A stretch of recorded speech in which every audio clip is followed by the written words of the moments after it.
പ്രിയപ്പെട്ട മക്കളെ, ബൈബിളിൽ പറയുന്ന ഒരു വചനമുണ്ട്, ആരിത് മറന്നേക്കരുത്. അതായത് റോമാലേഖനത്തിൻ്റെ 2 ഒരുപാട് മക്കള് വചനത്തിൽ അത് ഇഷ്ടം പോലെ വെള്ളം ചേർക്കുന്നുണ്ട്. വചനം താന്താങ്ങൾ ഇഷ്ടം പോലെ ഒത്തിരി പേര് വ്യാഖ്യാനിക്കുന്നുണ്ട്. ഒരു കാര്യം ഓർത്തോളൂ, ഈ വചനം എല്ലാവരും ക്രിസ്തു റോമാലേഖനം 2:6 എന്തെന്നാൽ ഓരോരുത്തർക്കും താന്താങ്ങളുടെ പ്രവർത്തികൾക്ക് അനുസരിച്ച് അവിടുന്ന് പ്രതിഫലം നൽകും. നമുക്ക് ഈ വർഷം സഭ കരുണയുടെ വർഷമായിട്ട് പ്രഖ്യാപിച്ചിരിക്കുക. കരുണയുടെ കവാടങ്ങൾ സഭയിൽ തുറന്നുകൊണ്ട് ദൈവജനത്തെ കരുണയിലേക്ക് കൂട്ടിക്കൊണ്ടുവരുന്നു, വലിയ അനുതാപത്തിലേക്ക് കൂട്ടിക്കൊണ്ടുവരുന്നു. കരുണയുടെ വക്താക്കളായിട്ട് മാറാൻ പറയുന്നു, എല്ലാവരോടും കരുണ കാണിക്കാൻ പറയുന്നു, ലോകത്തിലെ മുഴുവൻ ആളുകളോടും കരുണ കാണിക്കണമെന്ന് പറയുന്നു. അപ്പോൾ കരുണയുടെ വാതിൽ തുറന്നുകൊണ്ട് സഭ വലിയൊരു വർഷം പ്രഖ്യാപിക്കും, വലിയൊരു അനുഗ്രഹം. നമുക്ക് ഈ വർഷം വലിയൊരു ബ്ലെസ്സിങ്ങിൻ്റെ വലിയൊരു അനുഗ്രഹത്തിൻ്റെ വർഷം. സ്ഥലമെടുത്ത് പറഞ്ഞേ ഹല്ലേലൂയാ. പക്ഷേ വചനം വായിക്കുമ്പോൾ ഒരു കാര്യം കൂടെ നിങ്ങളുടെ മനസ്സ് സൂക്ഷിച്ചോണം. 10 കന്യകകളുടെ ഉപമയിൽ ഈശോ പറയുന്നൊരു കാര്യമുണ്ട്. സർവ്വത്ത് പറഞ്ഞേ ഹല്ലേലൂയാ. 5 കന്യകൾക്ക് വിവേകമുണ്ട്, 5 പേർക്ക് വിവേകമില്ല. വിവേകമുള്ളവരെ പാത്രങ്ങളിൽ എണ്ണ കരുതി മണവാളം വരുന്നത് കാത്തിരിക്കുന്നു. 5 പേരാണെങ്കിൽ ഇതിൻ്റെ ഒന്നും ആവശ്യമില്ല, ഈ എണ്ണയുടെ ഒന്നും ആവശ്യമില്ല, ഈ പ്രാർത്ഥനയുടെയോ ഈ ധ്യാനത്തിൻ്റെയോ ഈ കൺവെൻഷൻ്റെയോ ഈ വിശുദ്ധീകരണത്തിൻ്റെയോ ഈ മാനസാന്തരത്തിൻ്റെയോ ഈ കുമ്പസാരത്തിൻ്റെയോ ഒന്നിൻ്റെയും ആവശ്യം. എല്ലാം സമയമാകട്ടെ, സമയമാകുമ്പോൾ ഞാൻ എല്ലാം ശരിയാക്കിക്കൊള്ളാം, എല്ലാം സമയമാകട്ടെ, കുറേ കൂടെ ആസ്വദിക്കട്ടെ, കുറേ കൂടെ ഈ മ്ലേച്ഛഭാവത്തിൽ കുറേ കാലം കൂടെ ജീവിക്കട്ടെ, കുറേ കാലം കൂടെ കൂട്ടിക്കട്ടെ, കുറേ കാലം കൂടെ പണത്തിന് വേണ്ടി ജീവിക്കട്ടെ, കുറേ കാലം കൂടെ ആടിപ്പാടി നടക്കട്ടെ, എന്നിട്ട് അവസാനമാകട്ടെ. തമ്പുരാൻ വിളിച്ച മാനസാന്തരത്തിലേക്ക്, രക്ഷയിലേക്ക് വിളിച്ച സമയത്ത് ആ മാനസാന്തരപ്പെടാൻ തയ്യാറൊന്നുമില്ല, എല്ലാം അവസാനത്തേക്ക് മാറ്റിവെക്കുന്നവൻ. എല്ലാം അവസാനമാകട്ടെ എന്ന് പറയുന്നു.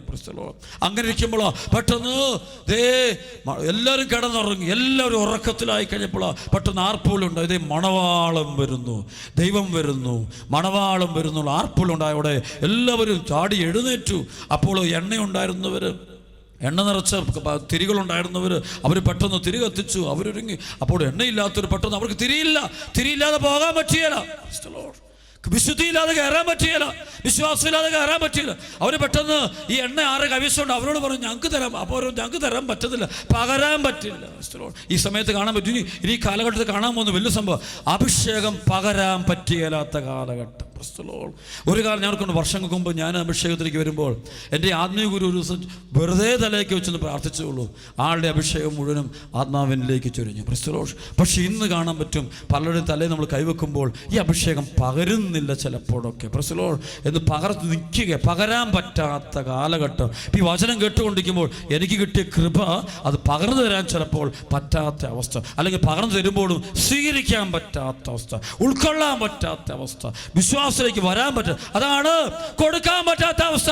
ആർക്കും അങ്ങോട്ടും ഇങ്ങോട്ടും കൊടുക്കാൻ പറ്റില്ല, ഉള്ളവന്റെ കയ്യിലിരിക്കും അഭിഷേകം ഇരിക്കുന്നത്. അതുകൊണ്ട് ഇപ്പോൾ ദൈവത്തിന് സമയമാണിത്. ഈ സമയത്ത് വചനം കേട്ട് പ്രാർത്ഥിച്ച് സ്വന്തമാക്കുന്നത് ശരി കൊടുക്കാൻ ഞാൻ പോലും ആഗ്രഹിക്കുക. ഇവനെ മാനസാന്തരപ്പെടുത്തിയിരുന്നെങ്കിൽ, ഇവളെ മാനസാന്തരപ്പെടുത്തിയിരുന്നത് ഞാനല്ല, ആരാഗ്രഹിച്ചാൽ നടക്കില്ലാത്ത കാലം വരുന്നു. ആര് നോക്കിയാലും ആരും രക്ഷപ്പെടുത്താൻ പറ്റിയാത്ത കാലഘട്ടം. ദുഷ്ടത പ്രവർത്തിക്കും. ദാനിയേലിന്റെ പുസ്തകം 12ാം അധ്യായത്തിൻ്റെ 10 മുതൽ 12 വരെയുള്ള വചനം പറയുന്നുണ്ട്. ദുഷ്ടൻ ദുഷ്ടത പ്രവർത്തിച്ചു കൊണ്ടിരിക്കും, അവൻ ജ്ഞാനികൾ ഗ്രഹിക്കും, അവർ വിശുദ്ധീകരിക്കപ്പെടും, അവർ ഹൃദയം നിർമ്മലമാക്കും. പക്ഷെ ദുഷ്ടൻ ദുഷ്ടത തന്നെ പ്രവർത്തിച്ചു, കാരണം അവനെ മാറ്റാൻ പറ്റിയല്ല. അതായത് വിശുദ്ധിയുള്ള ഒരാൾക്ക് അശുദ്ധനെ പകരിയല്ലാത്തൊരു കാലഘട്ടം. പക്ഷേ ആദ്യം പകരുന്ന സമയം. അങ്ങനെ അവസാനം സംഭവിച്ചു ഏറ്റവും വലിയ കാര്യം എന്ന് വെച്ച് കഴിഞ്ഞാൽ സംഭവിച്ചത്, അപ്പോൾ എണ്ണയുണ്ടായിരുന്നൊരു പാത്രങ്ങൾ, എണ്ണയും തിരിയൊക്കെ ഉള്ളവർ ആ തിരി തെളിയിച്ചു. അവരെഴുന്നേറ്റ് മണവാളനെ വരവേൽക്കാനായിട്ട് അവർ ഓടിച്ചെന്നു. അപ്പോഴേക്കും എണ്ണയില്ലാത്തവർ അവർക്ക് കിട്ടുന്നില്ല.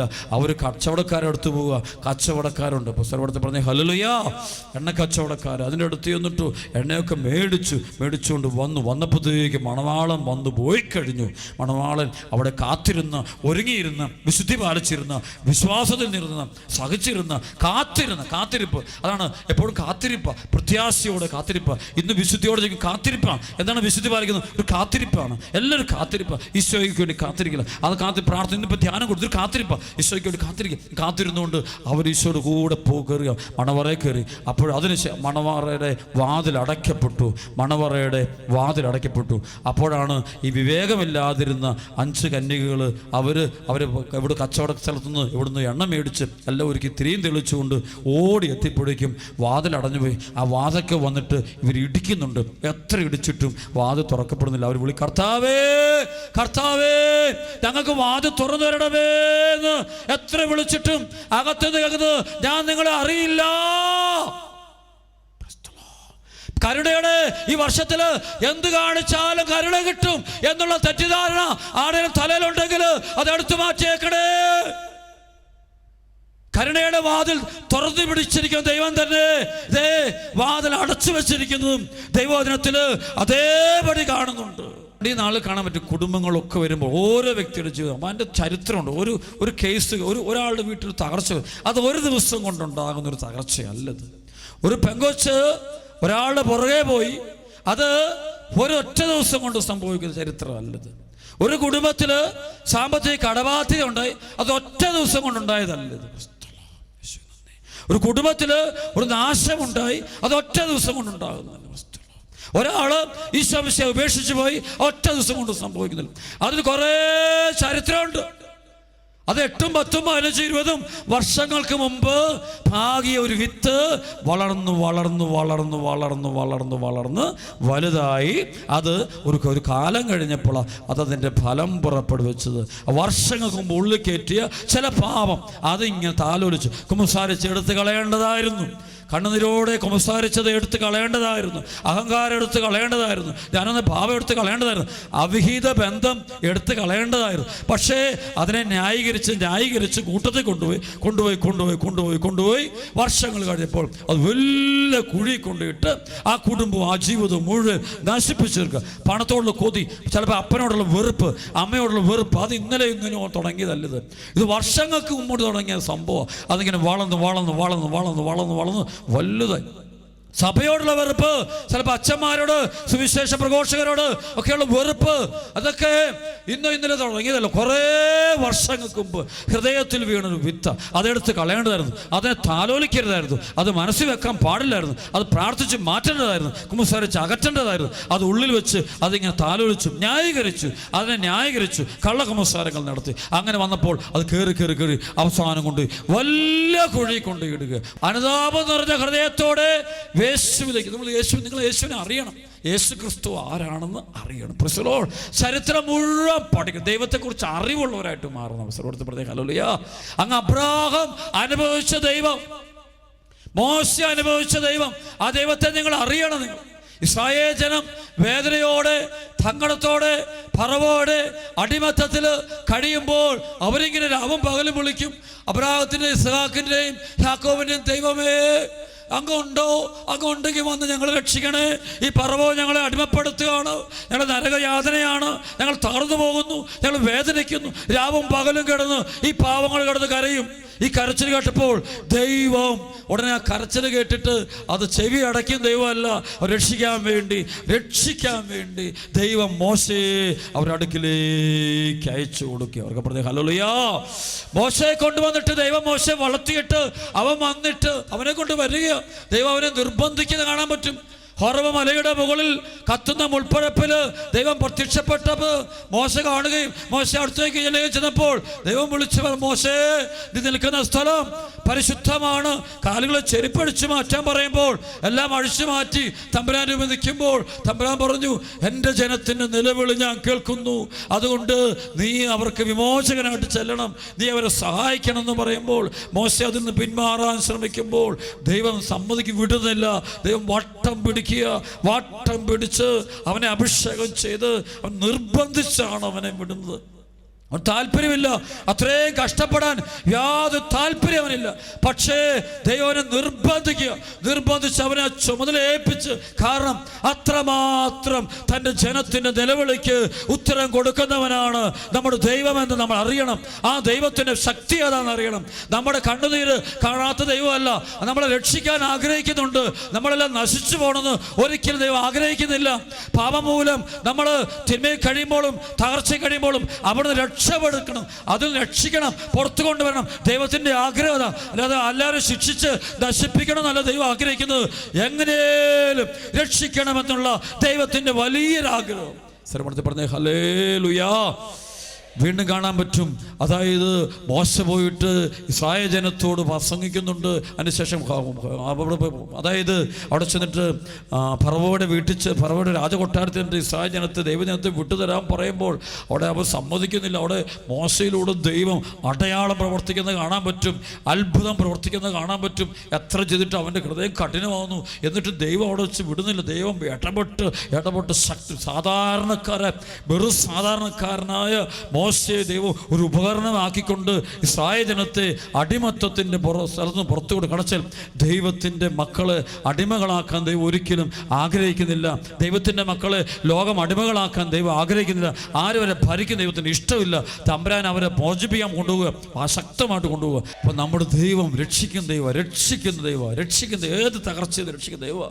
അങ്ങനെയാണ് അവിടെ ഫറവോ എത്ര പുറത്തു വിടുന്നില്ല, ഇവരെ വിടുന്നില്ല, അവരെ ബന്ധിച്ചിരുന്നു. അപ്പോൾ അവസാനമാണ് പെസഹ എന്നുള്ള വലിയ സംഭവം അവിടെ ആചരിക്കുന്നത് കാണാൻ പറ്റും. കാളക്കിടാവിനെ കൊല്ലാൻ പറയുക, അതിന് ചോരയെടുത്തിട്ട് കട്ടിളപ്പടിയുമ്പോൾ തേക്കാൻ പറയുക. എന്നിട്ട് അങ്ങനെ അന്ന് ആ പെസഹ എന്ന കർമ്മം ഒരു ഭവനങ്ങളിൽ ആചരിച്ച് കഴിഞ്ഞപ്പോഴേക്കും അവിടെ ദേശത്ത് മുഴുവൻ നമുക്കറിയാം വലിയൊരു സംഭവം ഉണ്ടാകുന്നുണ്ട്.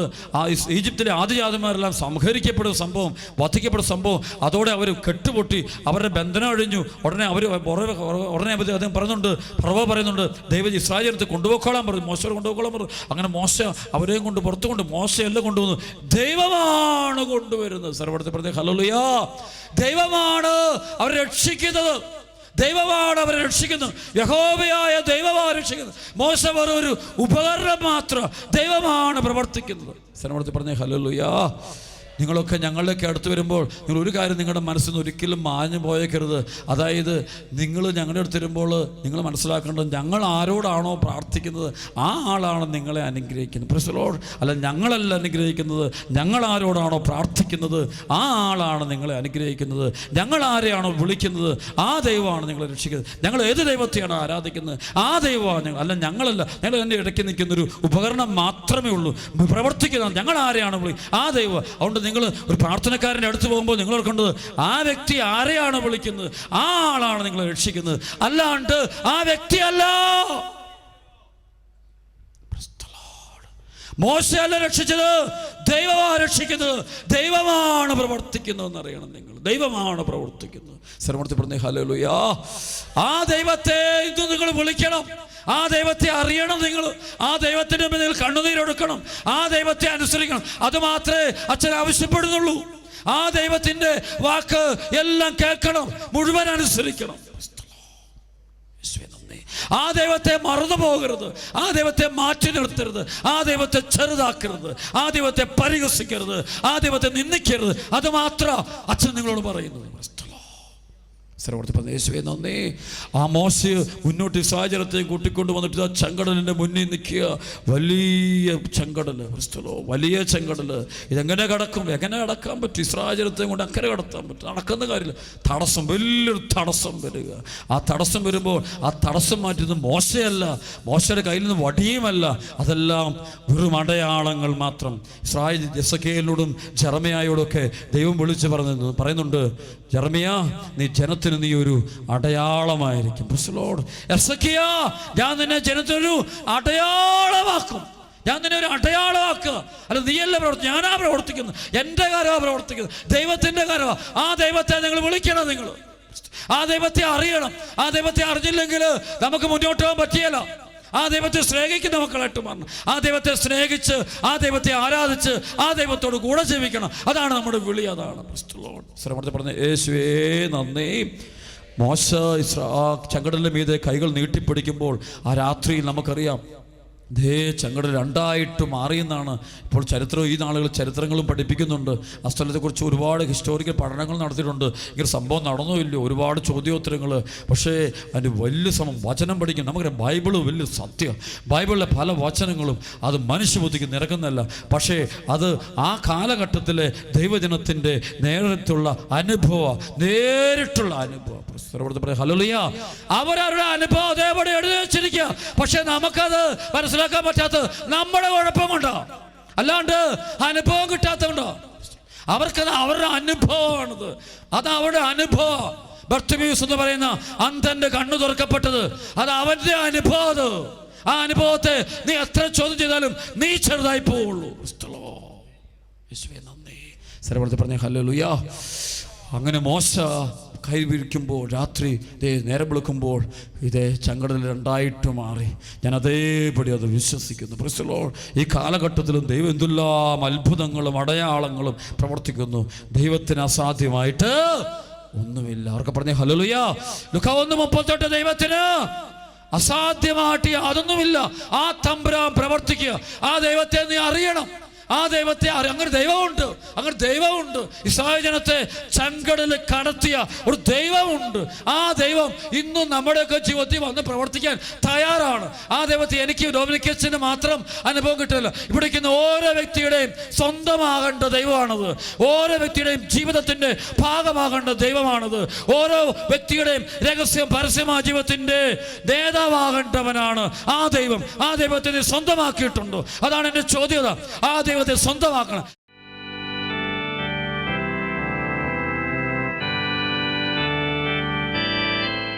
നാഥന്റെ വാഗ്ദാനമേ, പരിശുദ്ധ റൂഹായേ, നാഥന്റെ വാഗ്ദാനമേ, പരിശുദ്ധ റൂഹായേ, ഉന്നത ശക്തിയെ നിത്യസഹായക ഞങ്ങളിൽ നിറയണമേ. എല്ലാവരും ഉന്നത ശക്തിയെ നിത്യസഹായക ഞങ്ങളിൽ നിറയണമേ. കരമുടിയോയെ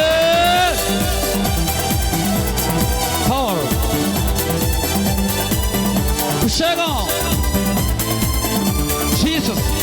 കൈകളടിച്ച് എല്ലാവരും കരമുടിയോട്ടി അടിച്ച് എല്ലാവരും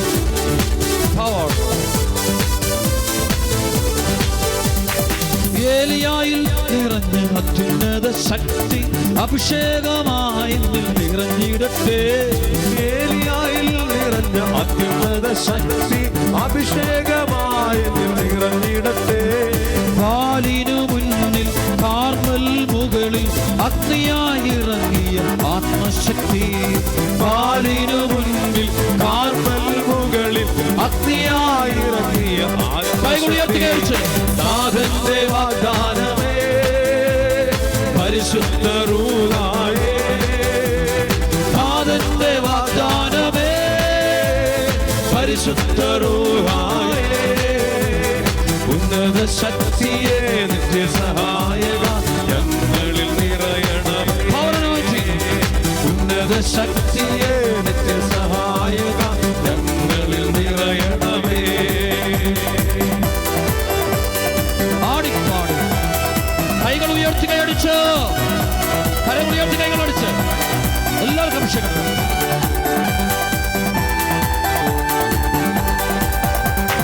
ജോസഫിൽ നിറഞ്ഞ ദൈവത്തിന് ശക്തി അഭിഷേകമായി നിറഞ്ഞിടട്ടെ. ജോസഫിൽ നിറഞ്ഞ ദൈവത്തിൻ ശക്തി അഭിഷേകമായി നിറഞ്ഞിടട്ടെ. അശുദ്ധിതൻ മുന്നിൽ തിന്മതൻ നടുവിൽ വിശുദ്ധിയായി നിറഞ്ഞൊരു ആത്മശക്തി. അശുദ്ധിതൻ മുന്നിൽ തിന്മതൻ നടുവിൽ വിശുദ്ധിയായി നിറഞ്ഞൊരു ആത്മശക്തി. നാഥന്റെ വാഗ്ദാനമേ, പരിശുദ്ധ റൂഹായേ, നാഥന്റെ വാഗ്ദാനമേ, പരിശുദ്ധ റൂഹായേ, ഉന്നത ശക്തിയെ നിത്യസഹായക ഞങ്ങളിൽ. എല്ലാം തകർന്ന് ഇനി ഒരു വഴിയില്ലെന്ന മക്കള് ഈശോയെ ഇങ്ങനെ നിലവിളിച്ച് പ്രാർത്ഥിക്കുന്നതായിട്ട് പരിശുദ്ധാത്മാവ് പറയുന്നു. അങ്ങനെയുള്ള മക്കളുടെ മേൽ കർത്താവ് കൈകൾ നീട്ടി അവിടെ ബന്ധനങ്ങൾ അഴിക്കുന്നതായിട്ടും തകർച്ചകളുടെ കർത്താവ് കരകയറ്റുന്നതായിട്ടും വെളിപ്പെട്ട് കിട്ടുന്നു. കരങ്ങളുയർത്തി ഈശോയെ എന്ന് വിളിക്കട്ടെ. വെളിപ്പെടുത്തി പറയുന്നു, വിവാഹ പ്രായം കഴിഞ്ഞിട്ട് വിവാഹം നടക്കാതെ വലിയ തടസ്സങ്ങളിൽ കഴിയുന്ന മക്കളുമേൽ കർത്താവിൻ്റെ കരം നീട്ടപ്പെടുന്നു. അവര് ഈശോയെ ഉറച്ച വിശ്വാസത്തോടെ പത്രോസ് പൗലോസ് വിശ്വസിച്ചതുപോലെ അവർക്കുണ്ടായിരുന്ന വിശ്വാസ ചൈതന്യം പോലെ വിശ്വസിച്ചുകൊണ്ടിരിക്കുന്നതായിട്ട് കർത്താവ് വെളിപ്പെടുത്തുന്നു. അങ്ങനെ വിശ്വസിച്ചുകൊണ്ടിരിക്കുന്ന മക്കളുടെ ബന്ധനം അഴിഞ്ഞു പോകുന്നതായിട്ട് കർത്താവ് അവർക്ക് കൃപ കൊടുക്കുന്നതായിട്ട് വെളിപ്പെട്ട് കിട്ടുന്നു. കരങ്ങളുയർത്തി ഈശോയെ എന്ന് വിളിക്കുന്നത്. ദാ കർത്താവിന്റെ കരം, അതിശക്തമായ കരം, ആണിപ്പടുള്ള കരം കാണാം. ആ കറുത്ത പ്രകാശരശ്മികൾ ഈ സ്ഥലം മുഴുവൻ വീശുന്നതായിട്ടും കർത്താവിന്റെ കരുണ ഒടുക്കുന്നതായിട്ട് വെളിപ്പെട്ട് കിട്ടുന്നു. കരം കൂടി എത്തിപ്പിടിച്ച് ഈശോയെന്ന് വിളിക്കട്ടെ, ഉച്ചത്തെ വിളിക്കട്ടെ. അഭിഷേകം വ്യാപരിക്കട്ടെ, വ്യാപരിക്കട്ടെ, വ്യാപരിക്കട്ടെ, വ്യാപരിക്കട്ടെ. എല്ലാ മക്കളും കരങ്ങൾ ഉയർത്തിപ്പിടിച്ചോളും. കർത്താവ് ആശീർവദിക്കുന്നു. പരിശുദ്ധ കുർബാനയുടെ ആശീർവാദം നടക്കുക. നിരവധി അത്ഭുതം നടക്കുന്നുണ്ട്. ആരെല്ലാം പത്രോസ്, പൗലോസ് അപ്പസ്തോലന്മാരെ പോലെ, അപ്പസ്തോലന്മാർ വിശ്വാസം ഏറ്റു പറയുന്ന പോലെ, വിശ്വാസത്തിൽ ജീവിച്ചതുപോലെ വിശ്വാസം ഏറ്റു പറയുന്നു. അവർക്കെല്ലാം ഈശോ സമീപസ്ഥന അനുഭവമായി തീരാൻ പോവുക. അനുഭവമായി തീരട്ടെ. ഈ സമയത്ത് നമ്മളിൽ ആരും തന്നെ അനന്യാസിനെ സഫീറായും പോലെ കുറെ ഭാഗം മാത്രം, ബാഹ്യമായി മാത്രം വിശ്വാസം ഏറ്റു പറയുന്നവരാകാതെ മുഴുവൻ വിശ്വാസം, ജീവിതം മുഴുവൻ യേശു വിശ്വാസം, യേശു കർത്താവാണ്, യേശു മാത്രമാണ് ദൈവം, മുഴുവൻ വിശ്വാസം ഏറ്റു പറയുന്ന മക്കൾക്ക് ഇതാ അഭിഷേകം കിട്ടിയ സമയം. ഇത് ആശീർവാദം നടക്കുന്നു. രണ്ട് കരങ്ങൾ ഉയർത്തിപ്പിടിച്ച് യേശുവേ എന്ന് വിളിച്ചോണം. യേശുവേ,